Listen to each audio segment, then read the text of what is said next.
Hi, everyone. I'm Logan Baldwin, the Executive Director of Klamath Film. With me, I have Luke Zwanziger, writer and director of Vines. Luke, why don't you tell us a little bit about your filmmaking background? Like many filmmakers, I started young, borrowing random uncles' camcorders. I was one of my first films was on mini DV tapes. Just really fell in love with the process of filmmaking and storytelling. Like we come to this because we love stories, and a visual storytelling medium. So yeah, started young, took many deviant paths away from film, but eventually returning. The economic crash of '08 definitely helped like refine like, oh, my career, I'm not enjoying it. What do I really want to be doing? So I sold my car, bought a cinema camera, and like basically self-taught myself um, camera, lights, audio, editing, and haven't really looked back. And I've been working in film for almost 15 years now. You said '08. How old are you? How old am I? I am 38. 38. You seem much younger, which is Thank you. a good thing. A good thing. Yeah. Because I like '08, I was 11. Okay. Yeah. Yeah. Like, geez. Yeah, I think Um, yeah, my first film was like 2001 as like a 16-year-old or something. Yeah, yeah. cool. Cool. Good stuff. Well, tell us about that one. Yeah, that was me. My friend's uncle had left a camera at his house, and it's my birthday weekend. They're like, "What do you want to do for your birthday?" I was like, make a movie. So we ran out into Yeah. the woods, and like my parents had just moved into this like dilapidated like fixer upper from 1898, and I was like, we're gonna tell a haunted house story that's driving this guy mad. And we added soundtracks from Primus and like The Village, and like just like, oh, like spooky vibes and running around in the forest and black and white. And I had like some very bad teenage poetry in there. There was a SpongeBob poster in the background of one of them. Like it was just, it's a mismatch, but I had so much fun making it, and like I still look back fondly on that. It's not good, but I think I had even had it on my Facebook profile when my spouse met me, and or like we were dating, and my mother-in-law was like, "He makes horror films. Are you sure he's gonna be okay?" And they're awesome. Did you see the Yeah. SpongeBob poster in the Yeah, background? it's so creepy, like yeah. But I love putting a little bit of humor in my films too. I work in Absolutely. I work in comedy as well, and I feel like comedy and horror are the same, like, knife's edge in which you're building tension, and you're breaking that tension either through horror and revulsion or through laughter, right? Like, poking fun at the absurdity of it or leaning into the dramatic, horror of the moment. Absolutely. Absolutely. You have to. And, like with Jordan Peele, all the best comedians are making the Yeah. best horror movies. So Oh, it's man. interesting, Yeah. It's interesting the way that works. Yeah. Um, so Vines is rooted in the frustration you feel towards humanity's indifference to climate change. That's what you said on Film Mhm. Freeway. Yeah. Uh, how does this frustration influence the story, and what message do you hope the audience take away from the film about environment and human impact? Yeah, horror is a great medium for addressing social issues, talking about our fears and whatnot. So it's like, and for this one, I was writing like a monster film. I was like, man, I love monster movies and stop motion and whatnot. And I was like, oh, mad science. Like we don't see mad science movies as much anymore. And then I was like, oh, what are mad science was about addressing issues of the day, and I was like, "Oh, what is our mad science of the day?" Is like climate change, and this was written in 2015. The first draft was written in 2015, and so the fact that this film becomes more and more prescient and more a dialogue that people can engage with is both exciting, but I also wish that wasn't the case because the whole premise is we haven't done enough, and the doctor's like, "Well, giving plants violent nature to attack humans is our only recourse to this fighting climate change." So I want people to be like, well, that's too far. But we keep having to have more and more drastic measures to pull us back because we continued marching forward um, with global climate change. And so, I want people to be engaged, both personal as well as local, and talking to community leaders, state leaders, national leaders, and just being engaged in the process. And I know there is like a level of helplessness that we feel, that I also feel like pours into our victim of the film, who's saying like, I'm doing my part. I drive a Prius. I plant a garden. And like, you know, I hope audiences have laughed at that line because it's intended to be humorous, in a way that's like, well, we all are doing our part. And we hear that often. And, so there's a helplessness of like, why am I still being victimized? Why am I still a victim of this when I'm trying to do my part? And it is because it is so much bigger than all of us. But also just, all right, taking that into our perspective, how do we engage with our leaders at large? How do we engage as a community in addressing these things?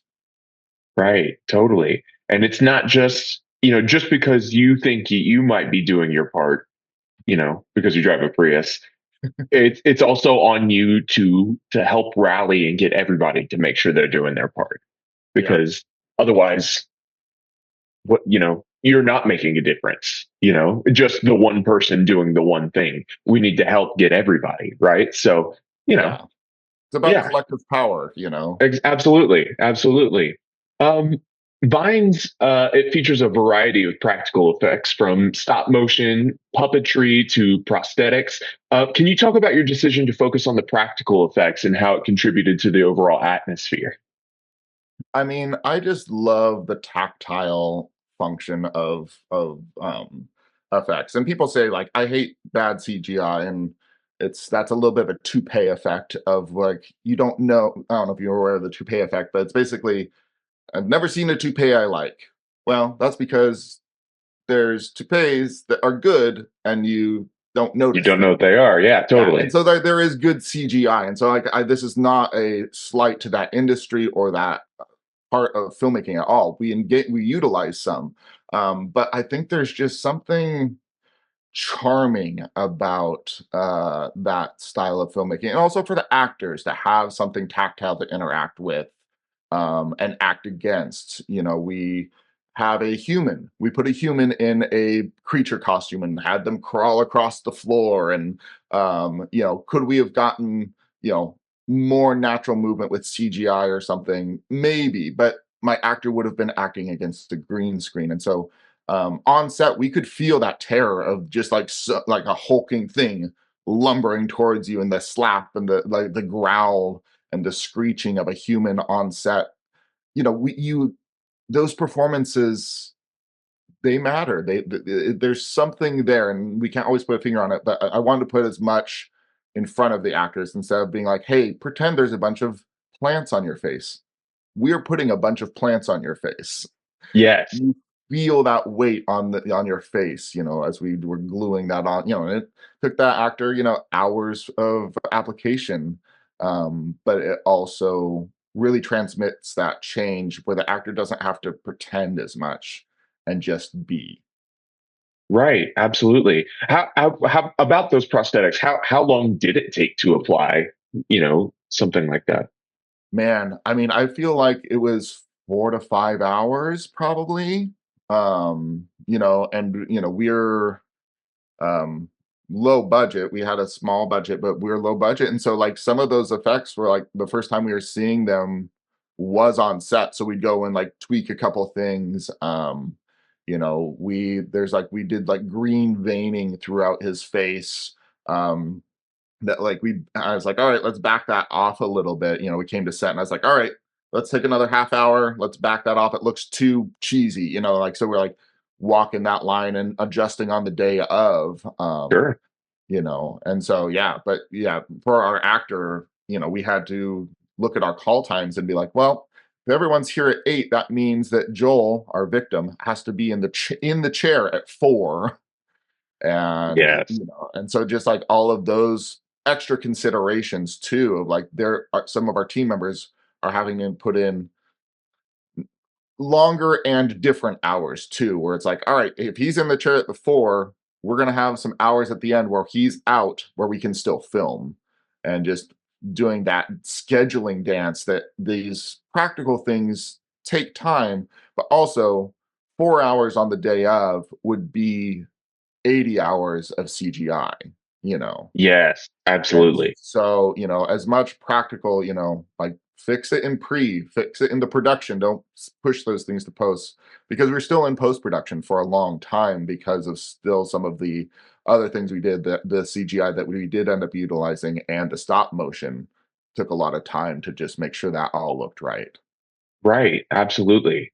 Um, so you did use limited digital effects to accomplish some stunts that couldn't be done practically. How do you decide when to use practical versus digital? Obviously, it's it's something that is dangerous or something like that. You don't want to do it, but like, what's that line like, and how do you sure that they're blended seamlessly like that?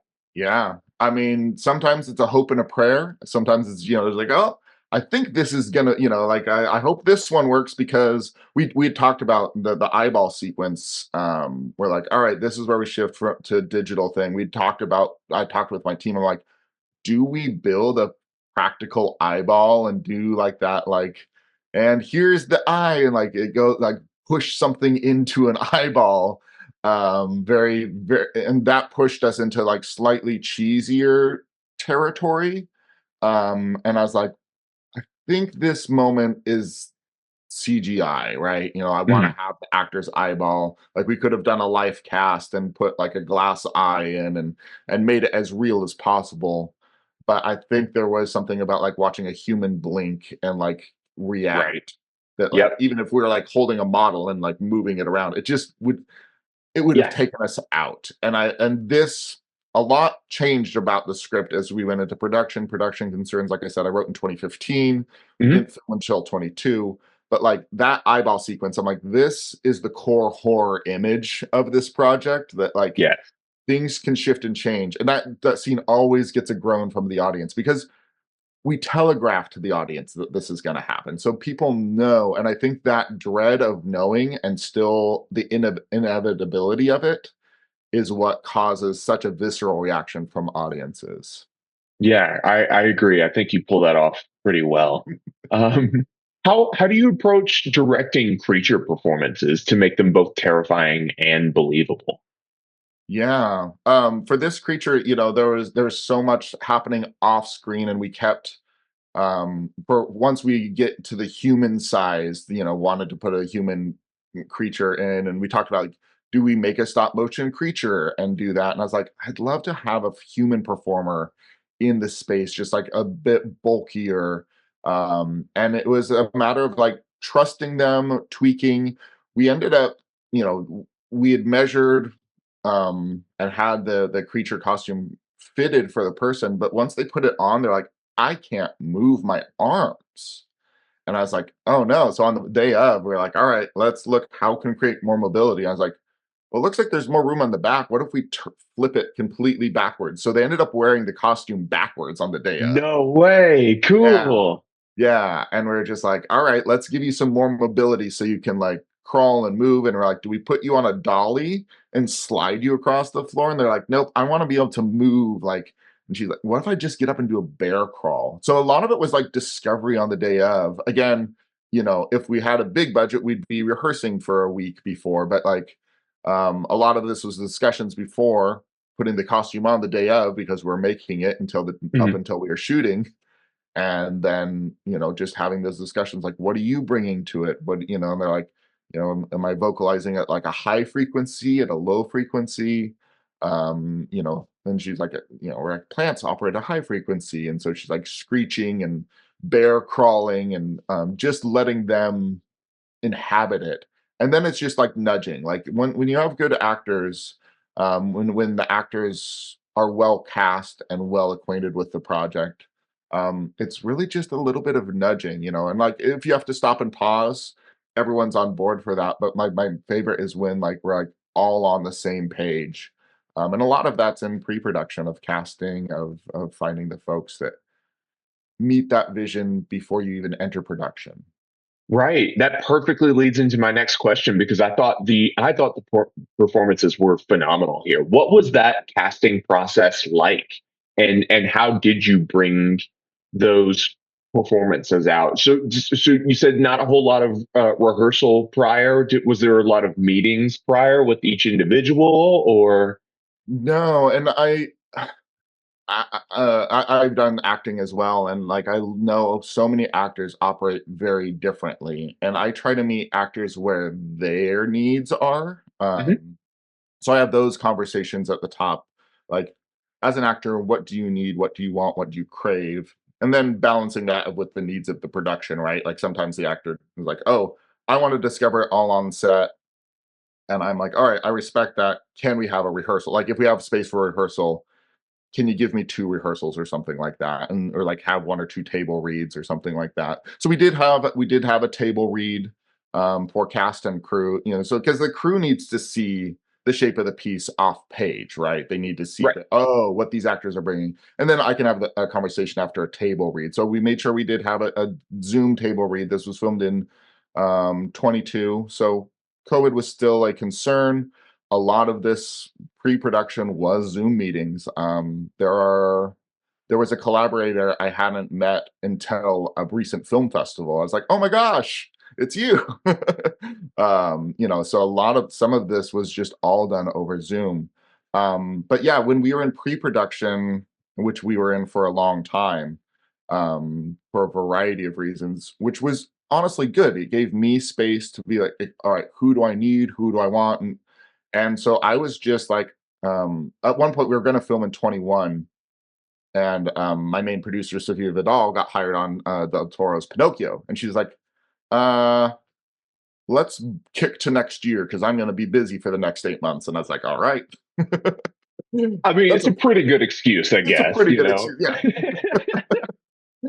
So I spent the time scouring local talent agencies, just going through talent agencies, watching reels of like all the talent agencies in Portland and Seattle, and just like making a short list of people that I'm like, this is who I think would be good for this role. Let's make sure they at least get a chance to audition. Um, Lowell Deo, who played our doctor, was my number one choice. Of I course, found yeah. his reel and I was like, oh man, he has the gravitas, the presence, um, everything. He's an Emmy award-winning voice actor. Like, I was like, yes, he has it. So I made sure to reach out to his team, and he auditioned, sent in an audition. It was great, and I was like, of course it was. And so he was our first ask, and of course he was very gracious and said yes. Joel Austin, who came in as our victim, I was aware of his work through he had done some work with our DP, Damian Byington, who was also the DP on John Sunshine, which was earlier this weekend on Friday. Right. So this was my second collaboration with Damien. I just love Damien's amazing. But yeah, Joel had worked tangentially on a project that Damien was attached to in certain ways. And Joel just has a commitment to physicality, and like has this he's just so amazing. And so we had several conversations. He auditioned, and I put out a call on like Film Frontier and a few other places, some local casting boards, and got a lot of auditions. But like Joel just has a commitment to physicality and can like walk this line between like he has a tension to his performance with this piece, that you can just read on him. And I was like, yeah, we want to feel bad for our victim, but not like I didn't want like just like a pathetic like no no blubbering like don't hurt me. Like I wanted to have someone who could like also stand their ground in a way that's like, all right, I'm gonna try to negotiate my way out of this. So, anyways, Joel's physicality, and then just his presence was really what drew me to him. Right. Yeah. Because honestly, a victim is so hard because a victim's goal, like as an actor, like, you are asking, what is my goal? Mhm. And a victim's goal is like, well, I want to get out of this. And like how do you portray that in a way that is engaging and interesting? On many levels, Joel's performance was harder to for like actors to get on board with because there's very little to hang on to as a victim, and like Joel was able to inhabit that character with a full life. You like got to understand who he was and feel that in his performance. So Right. Very cool. Yeah, I thought they were both phenomenal. I've seen a lot of great performances through this film festival, and it those these are like in the upper echelon. I think both of these guys were really, really great. Um, one question that I ask everybody is about some of the biggest challenges that they faced during production and how they overcame those challenges, and like mhm. what you can sort of take away uh, from that moving forward, to help you on your next thing. Yeah, I mean, I've talked about it a little bit before. Like, I wish we had, and it's time and resources of like Right. rehearsal, maybe being able to build out a couple different costumes and be like, oh, this one works better, but like our budget was one costume, not five, like on bigger projects, rehearsals and whatnot. But also this isn't my first rodeo, and I was able to apply some things. We had some major, I mean, more bandwidth, more problems. This was 5-day shoot. We built a set for the laboratory and abandoned creamery. We had 1 day of pre-light and build out, and 2 days of filming in that laboratory. But that lighting and build out day, we were halfway through, and torrential downpour started happening. And we looked up and we're like, there is a tin roof above us with no Oh, insulation. We are not going to have sound in this room. And uh-huh. like this, the basement sequence is kind of like the beating heart of this, where like the middle, where all of the action happens, right? The beginning is like the setup, the end is, the fallout, but all of the core action happens in here. So we had like set design, we had lighting grids, we had all of our shot lists, we had storyboarded some of those sequences. And we were just like, we can't film in this room. So I stopped work halfway through the day, consulted with a couple department heads, and I was like, we could throw a bunch of blankets on top, we could do whatever. We moved the whole set to another part of this abandoned creamery, which flipped all of our shots backwards, sideways, Uh, couldn't get some of our shots. But all of the pre-work we did in like, why is the set built the way it is? What are we trying to emote? Why are our shots the way we are? Like all of it translated to a new space. Like even if we didn't have like XYZ and oh, it won't cut together now, we had those discussions of like what's the beating heart? How do we want people to feel? Why is this a long shot? Why is this a short shot? Like all of those things of like where the plant is in relation, like all of those things ended up for us being able to flip and build a new set. Be like, all right, everyone, imagine a new set in 5 hours. yeah, Um, dude. and so like, yeah, props to my team for being able to pivot in a moment like that. But because we'd all had those conversations in pre-production, instead of just like, here's the room where we'll shoot, we'll figure it out when we're there. All of those discussions of like why everything was there in an emotional sense, because we're telling stories for to evoke emotion, right? And like all of those decisions should be driving towards that goal. We were able to flip in 5 hours, build out a new set, and I honestly think we ended up with a better set because of it. Those windows that we were able to punch moonlight through created such a dynamic laboratory space that like just it was so much, it ended up better, honestly. But it was definitely a moment of crisis of being like, okay, let's shift. Yeah, I love those are always such those are great stories, right? When everything's about to be thrown out the window and you just have to do your best. Yeah. Filmmaking is problem solving, and look at how it turned out. That's great. I love it. I love Yeah. that. So final question here. What's next for you as a filmmaker?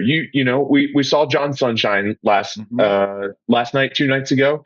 Yeah. And we know that it's a pilot proof of concept. Are we developing it further, or do you have your own other things that are coming up? What's What's the lowdown? Yeah, the John Sunshine team, Alice Wells is the showrunner there, and has like a full season prepped. She's been pitching and shopping that around. She's the showrunner, co-writer of that with David, who played the main antagonist. So yeah, that's being shopped around, and that's their team. As a writer director, I'm the Vines is doing really well, so we're developing it as a feature project currently. So we're looking to find funding to make a feature version of Vines happen. Of course, I'm also writing a Lovecraftian like it's Stranger Things meets X-Men in the 80s with like eldritch cosmic horror powers is what's powering everyone in a secret government agency. So developing that as well. So like really looking towards features as my next move. Really excited to be put my feet in that realm. And there's also like a writer's script that if we can get funding, we'll take that into a feature as well. So yeah, really aiming towards feature, but I have a couple of other shorts that friends have asked me to direct. So yeah, a lot of exciting things in the pan. Great, fantastic. Well, thank you. I hope we see you again in the future at KIFF. Yeah, Thank you, Luke Zwanziger, for submitting your film to the Klamath Independent Film Festival. Vines will be available on Eventive for a limited time as part of our online showcase. thank you.